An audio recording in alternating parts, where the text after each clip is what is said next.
The stars looked different from this part of space. Captain Alan Miller stood on the observation deck of the USS Harmony, his eyes fixed on the bright blue star of Tau Ceti. 12 light-years from Earth, the Harmony carried humanity's hopes for a peaceful first contact with alien life. "Captain, final systems check is complete," said Lisa Dawson, approaching from behind. Her uniform bore the insignia of Earth's diplomatic corps.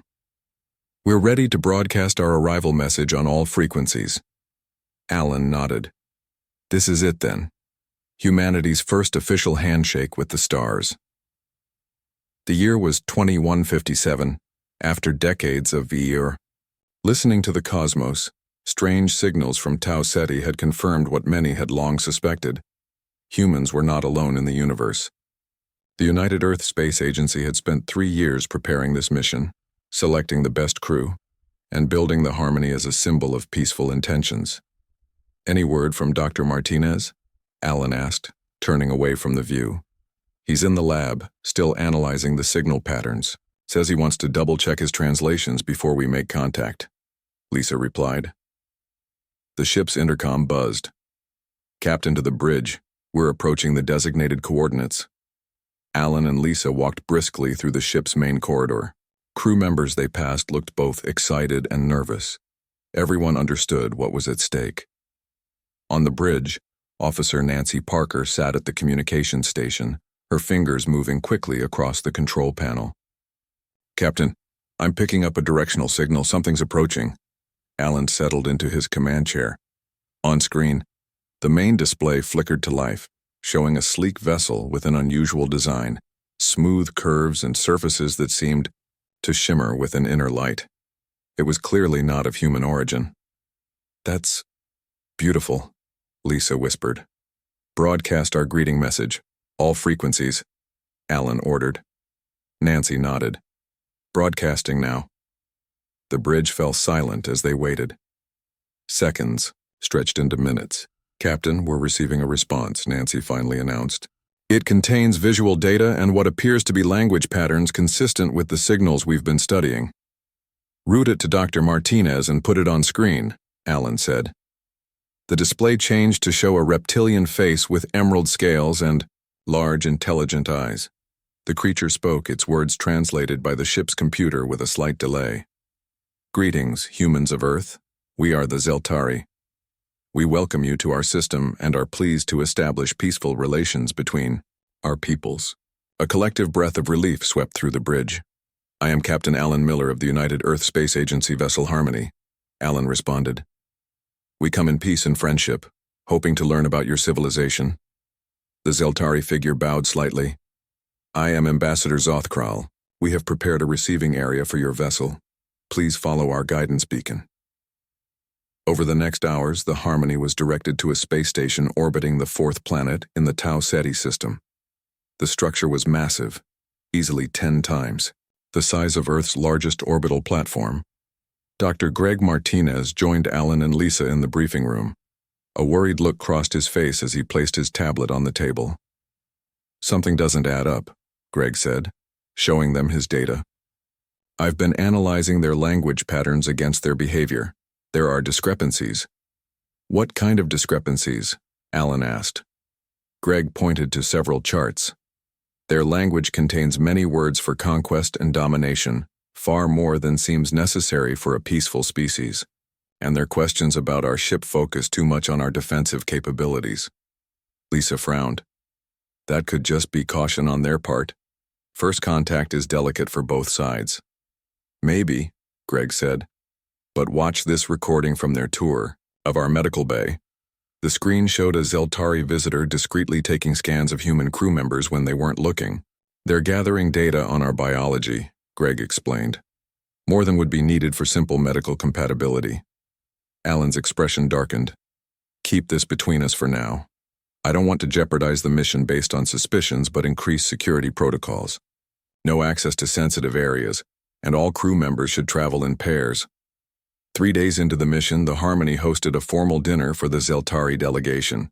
The ship's mess hall had been transformed with decorations representing both Earth and what they had learned of Zeltari culture. As drinks were served, Ambassador Zothkral approached Captain Miller, Your ship is impressive, Captain. Not as advanced as ours, of course, but remarkable for a species so new to interstellar travel. Thank you, Ambassador. We've come a long way in a short time. The Zeltari made a sound that might have been a laugh. Yes, quite resourceful. It is why we have taken such interest in your kind. Something in the ambassador's tone made Alan uneasy. Our mission is to establish peaceful relations between our peoples. We hope this is just the beginning of cooperation.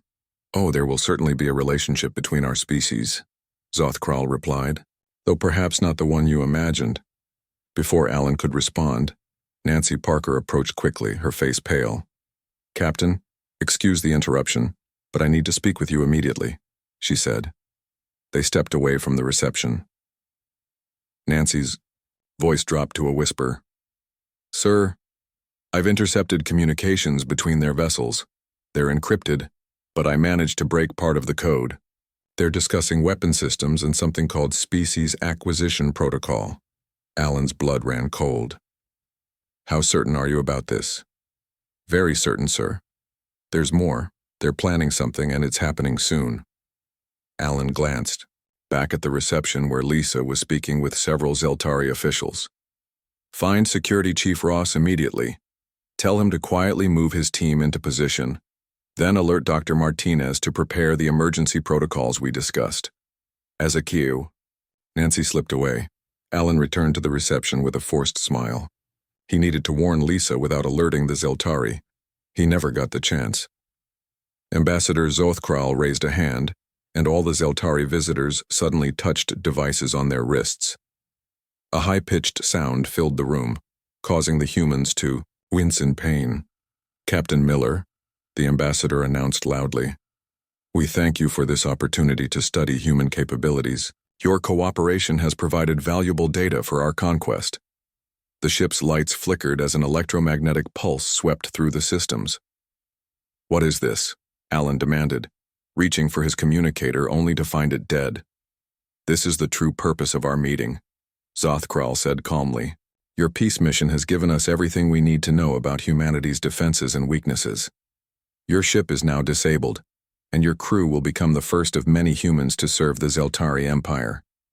Security Chief Frank Ross and his team burst through the doors, weapons drawn, but they were quickly overwhelmed by Zeltari soldiers who seemed to appear from nowhere.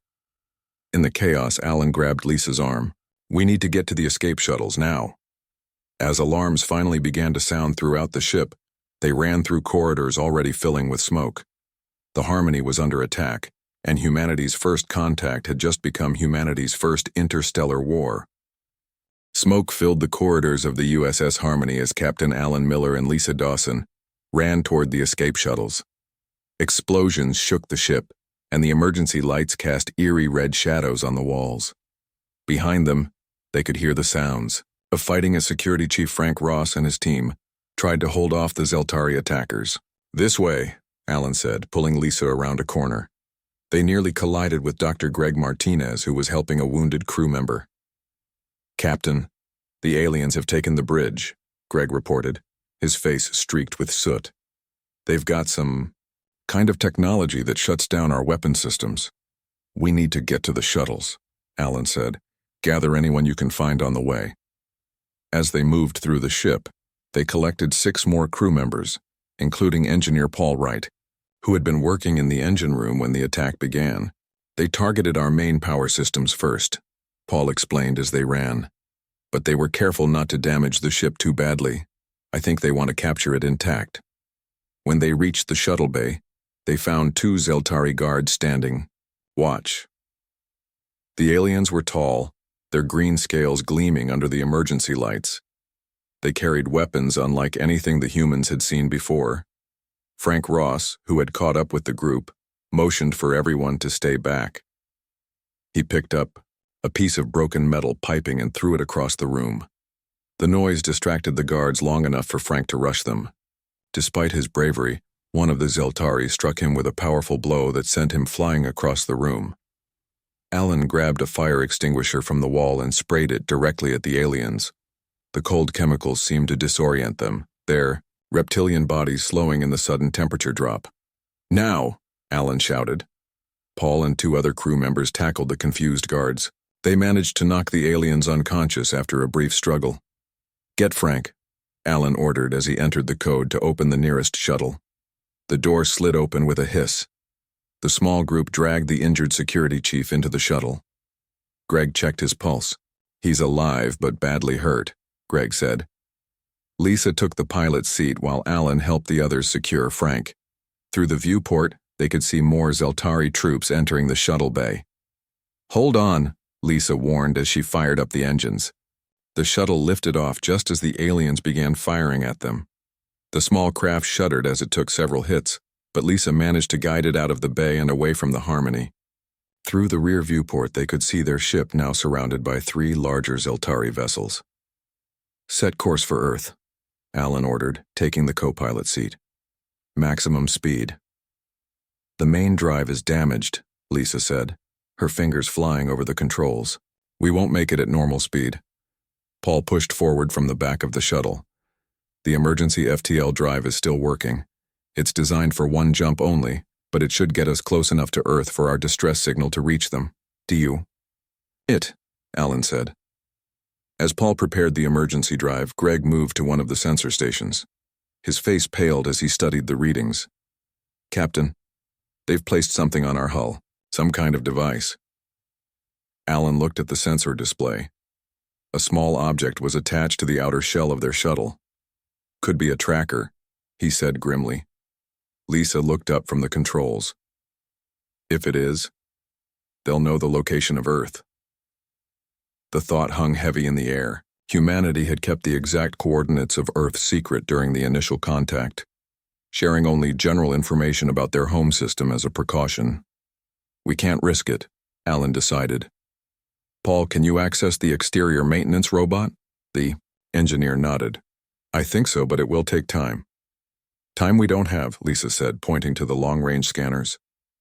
A Zeltari ship had detached from the group and was moving in their direction. "They're coming after us," Frank mumbled, regaining consciousness on the medical cot. "They want prisoners." Alan made a quick decision. "Lisa, take us behind that moon. Paul, get the maintenance robot ready. We'll try to remove the device before making the jump." The shuttle darted behind one of Tau Ceti's moons, temporarily hiding them from the pursuing ship. Paul worked quickly, deploying the small maintenance robot through an airlock. On the monitor, they watched as the robot crawled across the hull toward the alien device. It was a small disk, pulsing with a faint blue light. "I'm controlling the robot now," Paul said, his face intense with concentration. Almost there. The robot's mechanical arm extended and began working to detach the disk. "They're coming around the moon," Lisa warned. 30 seconds until they spot us." "Just a little more," Paul muttered. On the screen, the robot finally pried the device loose. Instead of floating away, however, the disk attached itself to the robot. "It's magnetic," Paul said, "but at least it's off our hull. Send the robot away from us," Alan ordered. "As far as possible in the opposite direction from Earth." Paul directed the robot to fire its thrusters, sending it speeding away from the shuttle. "The Zeltari ship is changing course," Greg announced, watching the sensors. "They're following the robot." "They think it's us," Lisa said. "The tracker is stronger than their other sensors." "Now's our chance," Alan said. "Paul, prepare the emergency FTL. Everyone strap in." As the crew secured themselves, Alan turned to Lisa. "Set course for Earth, but not directly. We need to take a roundabout route in case they figure out what happened." The shuttle's emergency drive hummed to life, building power for the single jump it was designed to make. "FTL ready in 10 seconds, Paul announced. Alan looked at his small crew. 8 survivors out of a crew of 60. 8 people who now carried a terrible warning for Earth. "Jump," he ordered. The stars outside stretched into lines as the shuttle leapt into faster-than-light travel.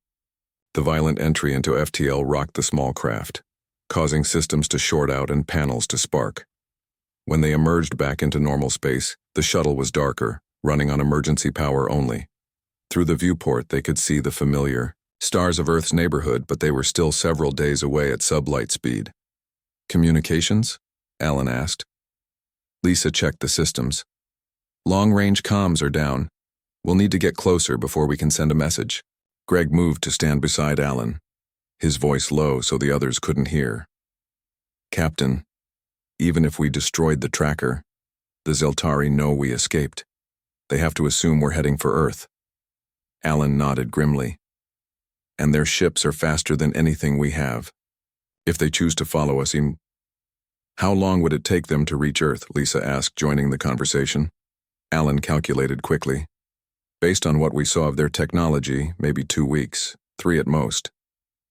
Earth's defense fleet isn't ready for this kind of threat, Frank said from his cot. They were built for pirates and asteroids, not an alien invasion. Alan looked at each of them. Then we have 2 weeks to prepare Earth for war. A war we never wanted, but one we'll have to fight.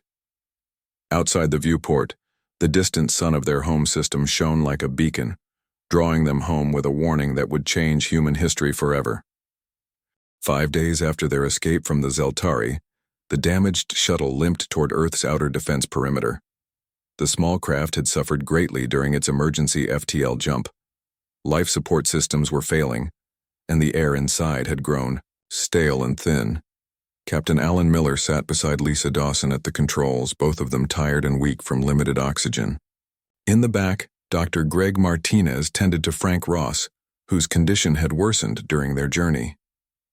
Defense station approaching, Lisa said, her voice hoarse. They should detect us soon. Alan nodded and tried the communication system again. This is Captain Alan Miller of the USS Harmony, requesting emergency docking and immediate contact with UESA Command. Authorization code, Miller 79 Delta 3. Static answered him for several moments before a voice broke through. Unidentified shuttle. This is Jupiter Defense Station. Your authorization codes are valid, but our records show the USS Harmony is on a diplomatic mission to Tau Ceti. Please explain your situation. The Harmony has been attacked and captured, Alan replied. We are the only survivors. We need to speak with Admiral Bennett immediately. There was a pause before the voice returned, more formal now. Shuttle, maintain your approach vector. You will be met by a security team.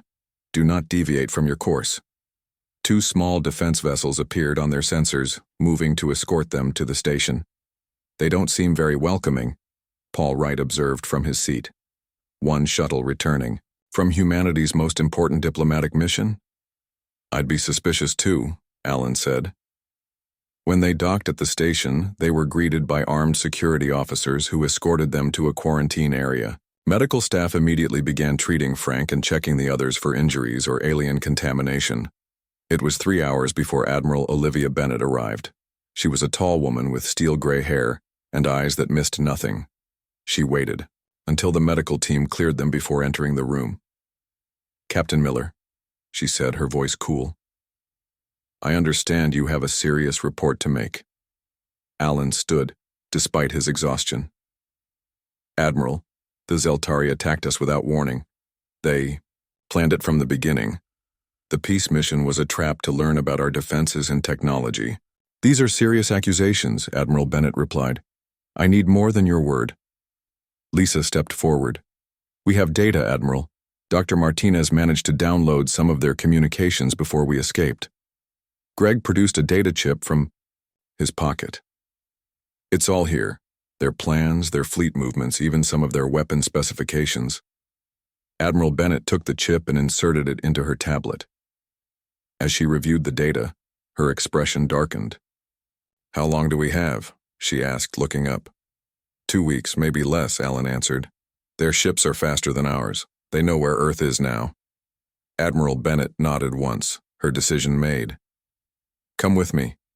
The Security Council needs to hear this directly from you. They were escorted to a transport that took them to UESA headquarters in Geneva. There, in a secure conference room, they faced the 12 members of the Earth Security Council. Alan told their story while Lisa and Greg provided supporting details. Some council members looked skeptical. Perhaps this was all a misunderstanding, suggested Councillor Ward, a cultural difference that led to violence. With respect, Counselor, there was no misunderstanding, Lisa said firmly. Ambassador Zothkral explicitly stated their intention to conquer Earth. They see us as resources, not equals. Even if what you say is true, another counselor said, what can we do? Our fleet is designed for exploration and defense against pirates, not war with an advanced alien species. Admiral Bennett stood. We fight. We have 2 weeks to prepare every ship, every weapon, and every soldier we have. We send warnings to our colonies on Mars and Europa. We get ready. The council chamber erupted in argument. Some demanded more proof, others wanted to attempt further communication with the Zeltari, and a few suggested surrender might save lives. As the debate raged, a young officer entered and handed Admiral Bennett a message. Her face paled as she read it. Silence, she commanded, and the room fell quiet. We just lost contact with our deep space monitoring station near Pluto. Its last transmission reported multiple objects entering the solar system at high speed. The room went completely still. They're already here, Alan said quietly. They must have followed us more closely than we thought. Admiral Bennett turned to the council. We're out of time for debate. I am invoking Emergency Protocol Alpha. As of this moment, Earth is at war. Orders were issued immediately. Ships were recalled from patrols. Orbital defense platforms were activated, and warnings were sent to all human settlements in the solar system.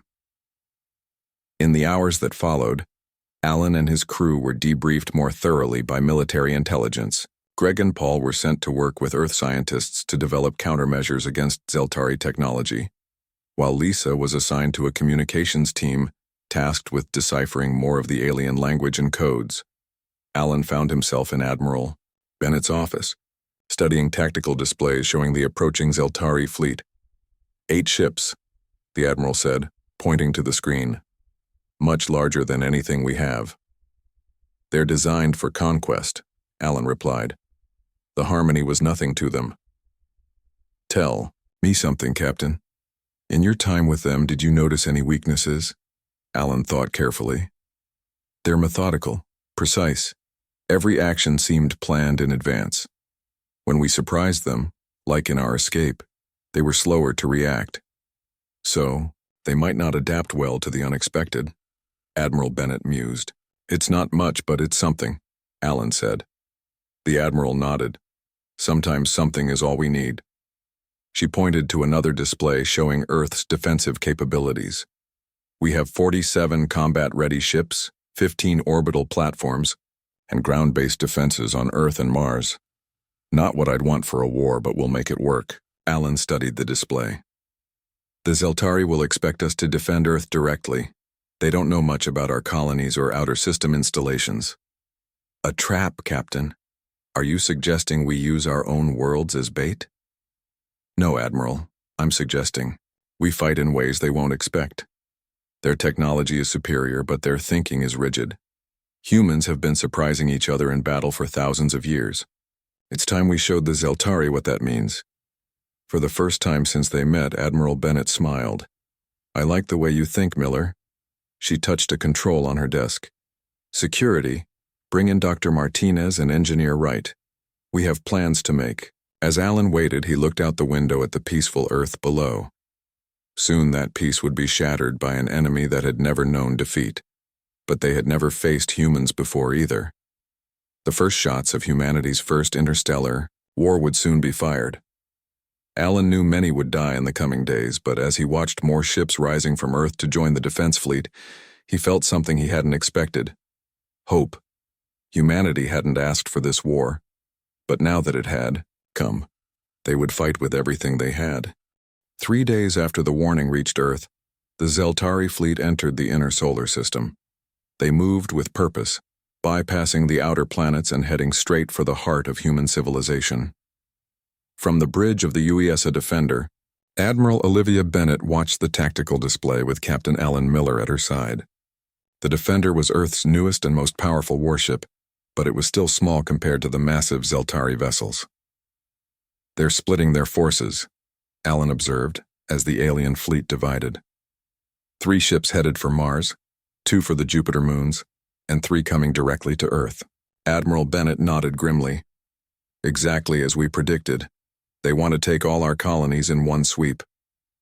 Earth's defense fleet had also split, with smaller groups positioned to defend each human settlement.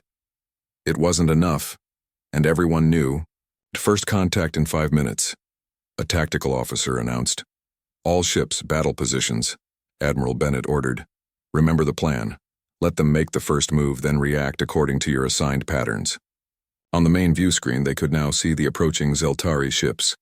They were sleek and deadly, with weapon ports visible along their hulls. They're broadcasting a message, Admiral, the communications officer reported. Put it through. The screen changed to show Ambassador Zoth Kral, the same Zeltari who had betrayed the peace mission. His reptilian face showed no emotion as he spoke. People of Earth, this is your only warning. Your defenses are inadequate. Your technology is primitive. Surrender now and become useful subjects of the Zeltari Empire, or be destroyed. You have 1 hour to lower your planetary shields and disarm your vessels. The screen went blank before Admiral Bennett could respond. Well, that was direct, she said dryly. All ships maintain positions. The Zeltari are about to learn that humans don't surrender easily. Exactly 1 hour later, the Zeltari opened fire. Their energy weapons tore through space, striking Earth's orbital defense platforms. 2 platforms exploded immediately, while others returned fire. All ships, engage according to Plan Delta, Admiral Bennett ordered. The human fleet moved in, practiced formations, focusing their fire on one Zeltari ship at a time. The first volley of missiles struck the lead alien vessel, but seemed to do little damage. Their shields are stronger than we estimated, Alan said, watching the tactical display. Switch to concentrated beam weapons, Admiral Bennett ordered. All ships target the same section of their hull. The battle unfolded with terrifying speed. 2 human ships exploded under Zeltari fire. The night side of Earth lit up as cities activated their emergency blackouts. In orbit above Mars, the smaller defense fleet struggled against the 3 Zeltari warships attacking the Red Planet's colonies. In the midst of the chaos, Lisa Dawson contacted the Defender from UESA headquarters, where she had been working with the communications team. Admiral, we've intercepted and decoded more of their tactical communications, she reported. They're using a centralized command structure. All orders flow from the lead ship. Thank you, Dawson, Admiral Bennett replied. That's useful information. She turned to Alan. If we can disrupt their command ship, we might buy some time. Their command ship is the largest one, Alan pointed out. Our weapons barely scratch it. Then we need something they're not expecting. As they spoke, one of the Zeltari ships broke through Earth's defensive line and began firing on the planet below. Energy beams struck military bases in North America and Asia. They're targeting our ground-based defenses, Alan said. And they're landing troops, Lisa added, her voice tense over the comm. We're getting reports of Zeltari ships touching down in major cities. Admiral Bennett made a quick decision. Captain Miller, I need you to lead a special operation. We're going to use the new stealth shuttles to board that command ship. Alan looked surprised. Board it? That's extremely risky. This whole war is risky, the Admiral replied. We need to disrupt their coordination. Even a temporary shutdown of their command systems could give our forces time to regroup. While the battle raged around Earth, Greg Martinez was on Mars with a team of scientists. When the Zeltari ships attacked the Martian colonies, they found an unexpected defense. The mining explosives that Paul Wright had helped to convert into space mines. Detonate Sector 7, Greg ordered from the Martian Command Center. Outside, a field of hidden explosives activated as a Zeltari ship passed through the area. The blasts weren't powerful enough to destroy the alien vessel, but they damaged its engines, slowing its advance. In the Jupiter system, the colonies on Europa and Ganymede used their limited defenses creatively. Having received early warning, they had hidden most of their population in deep underground shelters. When the Zeltari landed troops expecting to find populated areas, they instead encountered empty settlements rigged with traps. Back at Earth, the main battle grew desperate. Half of humanity's fleet had been destroyed, and the Zeltari were systematically eliminating the orbital defense platforms. Alan Miller led a team of 20 soldiers on 2 stealth shuttles. Using the chaos of the battle as cover, they approached the Zeltari command ship from below. Their sensor blind spot should be right about here, Alan said, guiding his shuttle to the underside of the massive vessel. Dr. Martinez's data suggests this is where their external sensors overlap. The shuttle's attached to the alien hull using magnetic clamps. Alan's team began cutting through the outer shell with specialized tools. Remember, we go in fast, plant the disruptors, and get out, Alan told his team. No heroics. Inside the Zeltari ship, they moved through strange corridors lit by an eerie blue glow. They encountered several alien crew members and had to use their weapons for the first time against the Zeltari. This way, Alan whispered, following the ship schematics that Greg had pieced together from the Harmony's data. Their command center should be 2 levels up. As they approached the central area of the ship, alarms began to sound. The Zeltari had discovered the intruders. We're out of time, Alan said. Plant the disruptors here and here.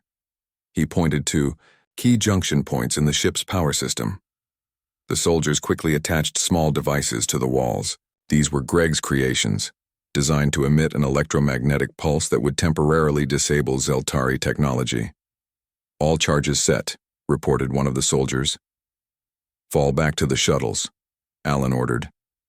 They fought their way back through groups of Zeltari soldiers.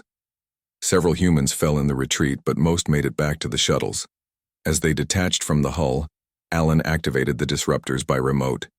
Inside the Zeltari ship, lights flickered and systems failed. The massive vessel stopped firing its weapons. It worked, one of the soldiers exclaimed. Not for long, Alan said. Those disruptors will only buy us maybe 15 minutes. But 15 minutes was enough for Admiral Bennett to reorganize Earth's remaining forces. When the Zeltari command ship recovered, it found itself under concentrated attack from all sides. For the first time in the battle, a Zeltari ship showed signs of serious damage. Its shields failed in one section, allowing Earth's weapons to strike the hull directly. All ships focus fire on that breach, Admiral Bennett ordered. A rain of missiles and energy beams hammered the damaged section of the Zeltari vessel. Explosions blossomed along its hull and its weapons fell silent. We've hurt them, Alan said in disbelief as his shuttle rejoined the Defender. On the tactical display, they could see the other Zeltari ships adjusting their positions, moving to protect their damaged command vessel. They're regrouping, Admiral Bennett observed, and so are we. The first day of the war was ending.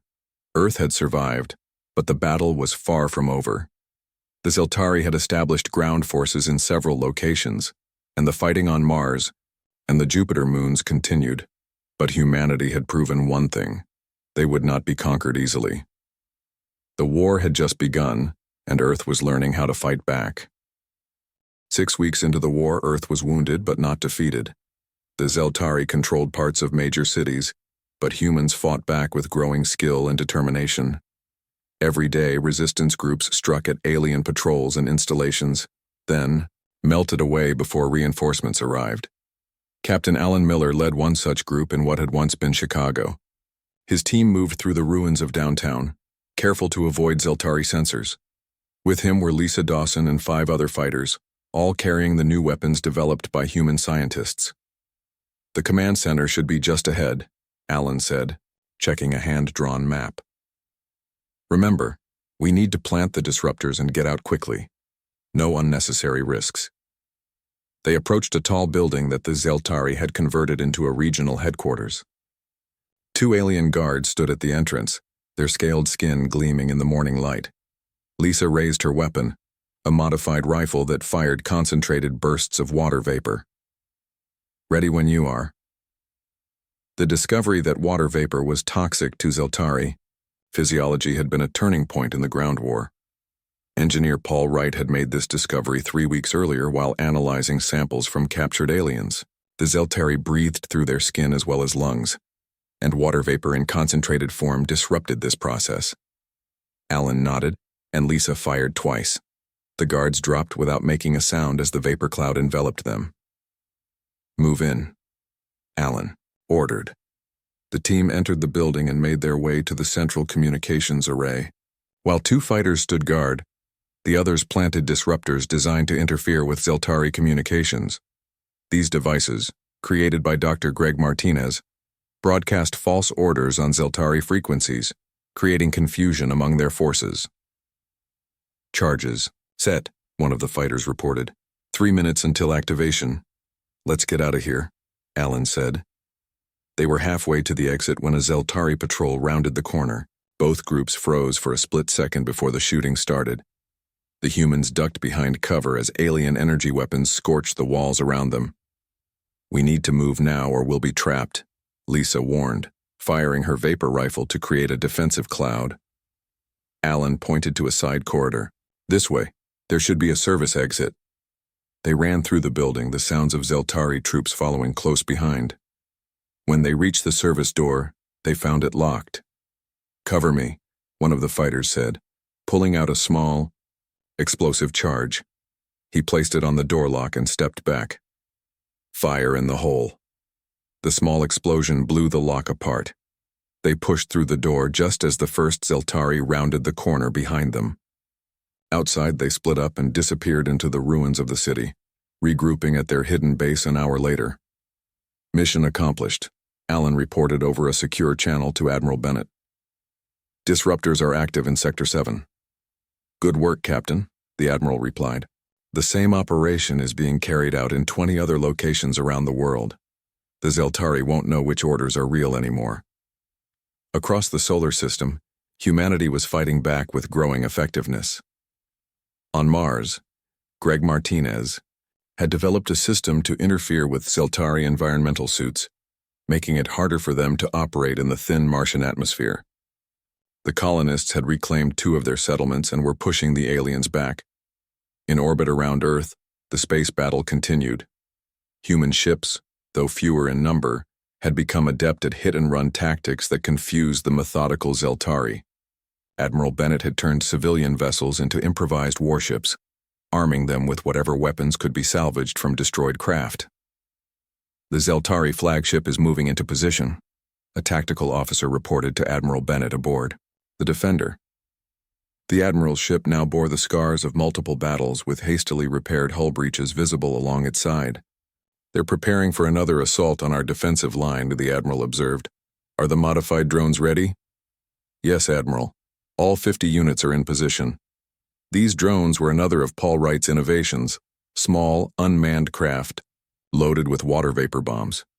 They were designed to attach to Zeltari ships and release their payload directly into the enemy's ventilation systems. Launch on my mark, Admiral Bennett ordered, and signal Captain Miller's ground teams. It's time for the coordinated attack. On Earth, Alan received the message and gathered his fighters. This is it. The big push we've been waiting for. Lisa checked her weapon. Do you think it will work? It has to, Alan replied simply.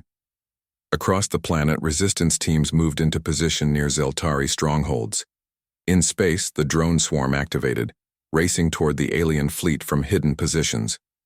The Zeltari, expecting a conventional attack from Earth's remaining warships, were caught off guard. The drones attached themselves to the hulls of 3 alien vessels, including the flagship. Their water vapor payloads released directly into the ship's air systems, causing immediate distress among the Zeltari crews. At the same time, Alan and resistance fighters worldwide launched their attack on ground forces. The aliens, suddenly, receiving contradictory orders due to the communication disruptors, responded slowly and ineffectively. It's working, Lisa said as they watched a Zeltari patrol turn and head in the wrong direction, away from the human advance. On the Defender, Admiral Bennett watched the tactical display with tense anticipation. Focus all fire on the flagship, every ship we have. Earth's remaining vessels concentrated their attack on the Zeltari flagship, which was already in disarray from the water vapor attack. Its shields weakened, then failed completely as concentrated fire hammered its hull. We've got a breach, the tactical officer reported. Their main power core is exposed. Everything we've got, Admiral Bennett ordered. Now. A final barrage of missiles struck the flagship's vulnerable core. The massive ship shuddered, then exploded in a blinding flash that temporarily overwhelmed the Defender's view screens. When the light faded, the tactical display showed the remaining Zeltari ships in disarray. Without their flagship's coordination, their formations broke apart. "They're retreating," someone said in disbelief. It was true. The Zeltari ships were pulling back, abandoning their ground forces and heading out of Earth's orbit at maximum speed. On the ground, Alan and his team watched with amazement as Zeltari troops suddenly began returning to their landing craft. Some fought desperately, but many simply fled, overwhelmed by the coordinated human attacks and cut off from their command structure. 3 days later, the last Zeltari ship left the solar system. The ground forces that couldn't escape were either captured or destroyed by resistance fighters. For the first time in 6 weeks, Earth was free of alien invaders. Alan and Lisa stood on a hill overlooking the damaged but recovering city of Chicago. Construction crews were already clearing rubble, and the first signs of rebuilding were visible. "Do you think they'll come back?" Lisa asked. Alan looked up at the sky, now filled with Earth ships instead of alien vessels. "Probably, but we'll be ready next time." Admiral Bennett had already ordered the construction of a new defense fleet, incorporating the technologies they had developed during the war. Humanity would not be caught unprepared again. "We went to space looking for peace," Lisa said quietly. "We found war instead." "We didn't start this war," Alan replied, "but we finished it." As the sun set over the recovering Earth, humans across the planet and throughout the solar system celebrated their victory. The peace mission had turned into war, and against all odds, humanity had fought back and won.